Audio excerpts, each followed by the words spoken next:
Hello, this is Vicky from patternprincess.com. Today I'm going to show you how to make a granny square. The granny square that I'm making today is using the magic ring in the center here. Sometimes folks will use a 4 or 5 chains to start this magic ring, or they have this circle in the middle. So I wanted a little bit tighter look, and I actually wanted my square to be a little bit tighter look. So the yarn directions actually say to use an I size hook. This is a real teal from Red Heart, and I wanted it tighter looking, so I'm using a G. I'm using a smaller hook than what it calls for, but it works just fine, and it gives me this smaller weave here. So I'm going to quickly show you how I get it done. The first thing we do is we start with our magic ring. Got yarn all over the place here. And I like to leave a longer tail on everything that I do, because then I make sure I have enough to weave in the ends really well. So starting with the tail end over here, I'm going to wrap this around my 3 fingers, grab this yarn. I'm going to hold it now. Oops, I'm going to grab this part. I didn't want to have the tail wrapped around my finger, so I'm still holding it, and I'm going to bring the yarn through. Now I tighten it up. This isn't going to go anywhere. Okay, I have this whole thing started. I could let it loose, I could set it down, doesn't matter.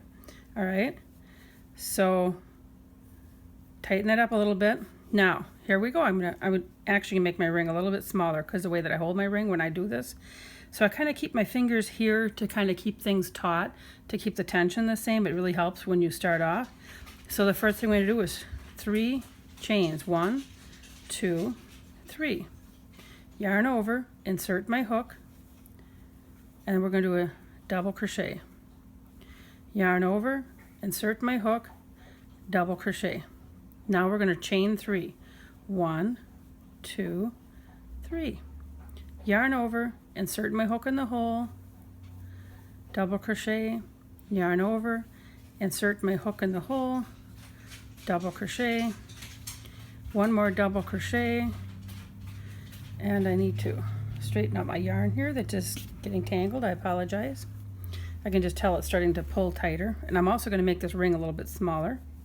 Okay, so I have a chain 3, 2 double crochet, chain 3, and then 3 double crochet. Now we're going to do another chain 3,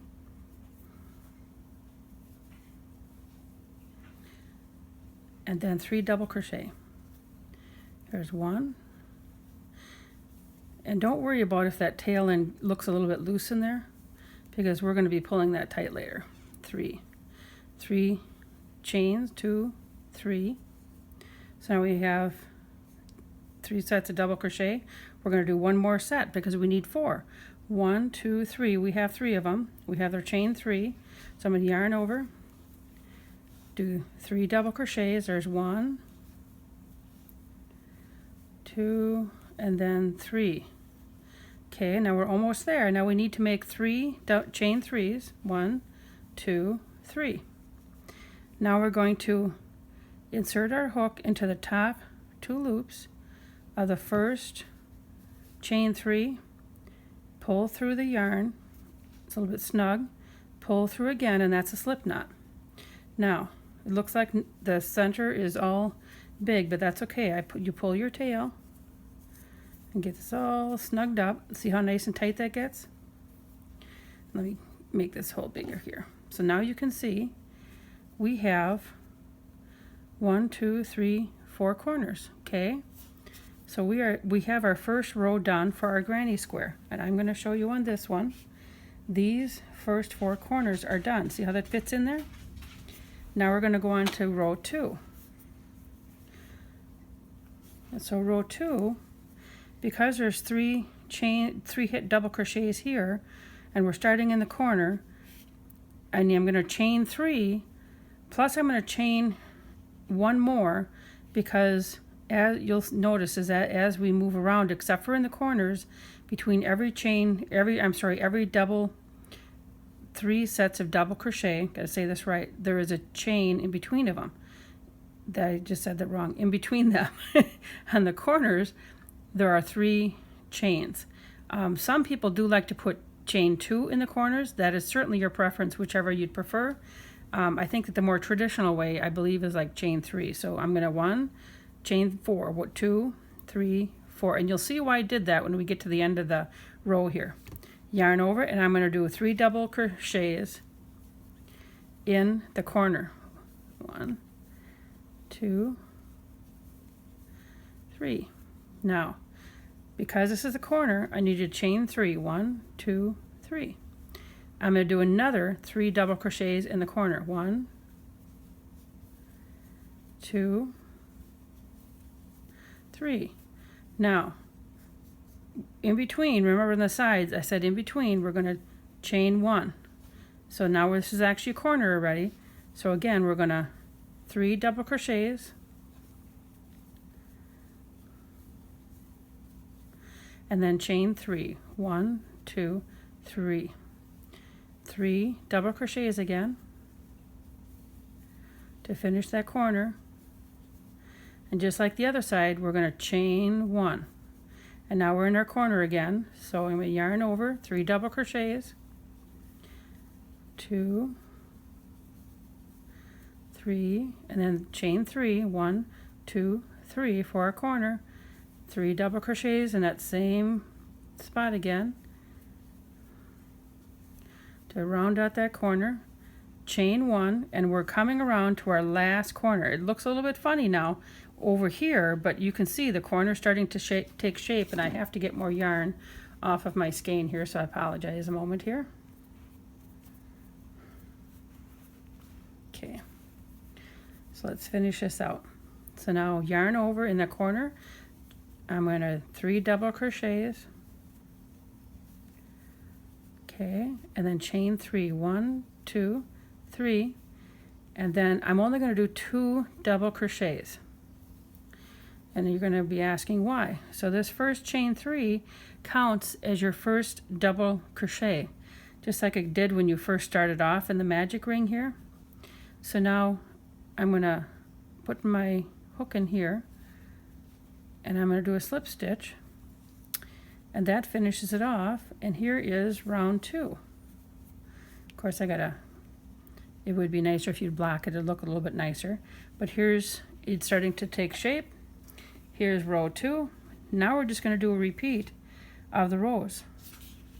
Once you kind of get the hang of it, and then this on one row you'll start off always with just the chain 3 and then the double crochets, and the next row you'll always start off with chain 4 and the double crochets. So here we're going to kind of start to repeat. So chain 3, 1, and I want to tell you too, some folks, and I don't know, I've done it both ways, some folks like to start their chain 3 rather than just 1, 2, 3, and I'll show you how it looks if you do a double crochet next to it. Okay, because you get the kind of a, I don't know, it's a little bit of a gap there. I've done it both ways, like I said. You could also bring your hook in here and do 1, 2, 3, do like a single crochet. And then if you did your your double crochet, it would look like that. I don't know. I'm not sold on either way, one way or the other. I'm going to kind of show you the more traditional method, so I'm just going to keep on. But I just wanted to show you that was an option. Some folks do that. I'm not sure which way will work better for you, but 1, 2, 3. Now I'm going to do my double crochet and my double crochet. And so then always on the sides, whenever you come to your 3 sets of double crochets, you're just going to chain 1, and I'm in that corner piece already, so it's going to be my 3 double crochet, chain 3, 3 double crochet in that corner. So 1, 2, 3, and then chain 3, 2, 3, and then 1, 2, whoopsies, 3. Okay, so now I'm going to chain 1, because here's a set of 3 double crochets. In here now, I'm going to do my 3 double crochets, and I just put my hook inside of the hole, so it makes it really quick. No making sure that you pick up a stitch or anything. Chain 1 for this. Then we're into the corner again, so it's 3 double crochet, chain 3, 3 double crochet, 1, 2, 1, 2, 3, 1, 2, and I missed the top stitch, 3, chain 1, 3 double crochet in the middle again. Okay, see what I did? 2, 3, chain 1.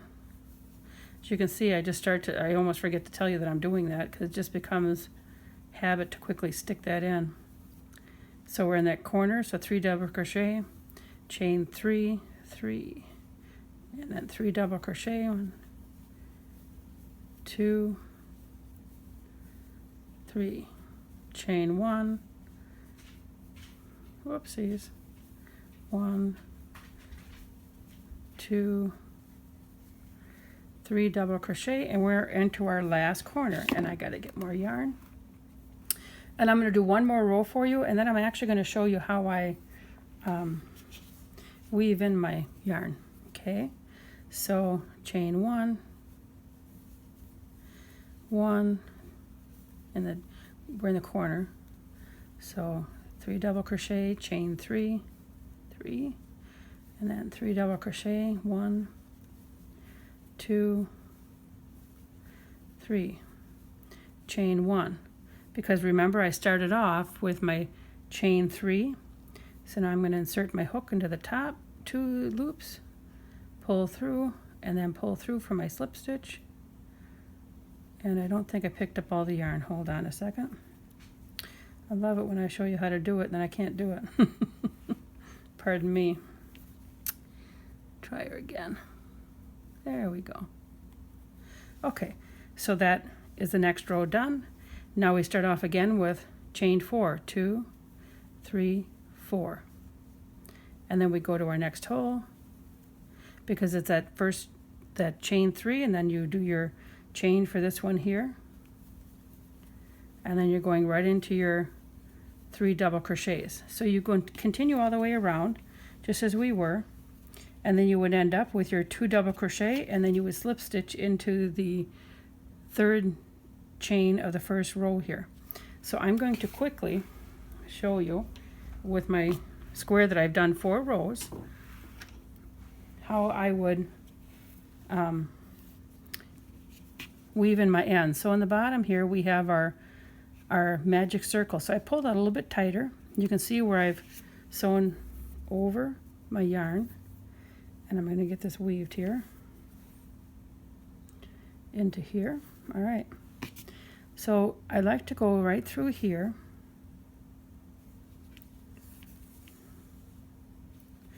And then I start to work it back and forth with my yarn needle. And I've gone through here and up into here. Now I'm going to go just back and forth a little bit, weave it back and forth in between the yarn. And then I like to, because it's already been yarned over a number of times in the circle, you don't really have to do a lot of weaving on this. So I'm bringing it right back through, and I'll end it in this circle here, and that holds that tight. It'll stay really nice and small for you. I have not had any problems with it coming loose. And then I've snipped my yarn. That one's done.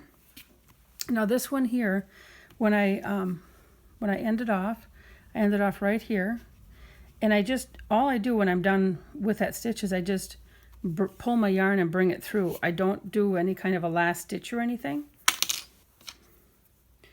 So let me get this, and again I just weave it back and forth.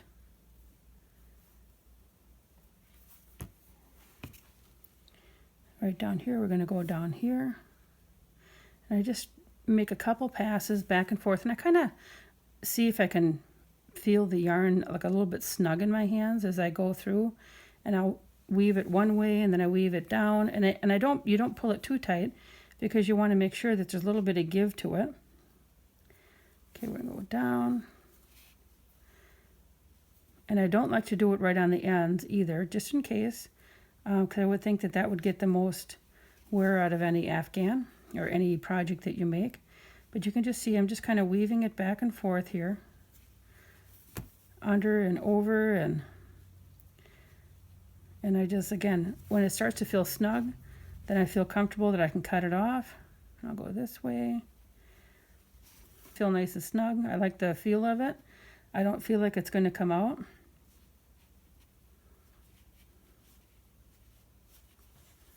Okay, and then I'm going to, and you notice how I kind of pulled it just to make sure that it's not too tight and it's not pulling my project. And I'll snip it off close.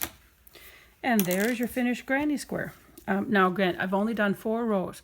You can take your granny square and make it as big as you want. You can keep going and going and going. You can change colors. I'll show you how I change colors as well on a granny square in another video. But here's your granny square to make whatever project that you would like out of it. Thank you for watching. And again, if you would like to have any of the patterns that I do make on the YouTube, it's always available on my website. I'd appreciate if you'd hop on over to patternprincess.com and take a look at the website and all the free patterns that are there. I also have some recipes that we enjoy eating as a family. And please make sure that you subscribe, and you'll be making sure that you catch up with everything that I post. Thank you so much.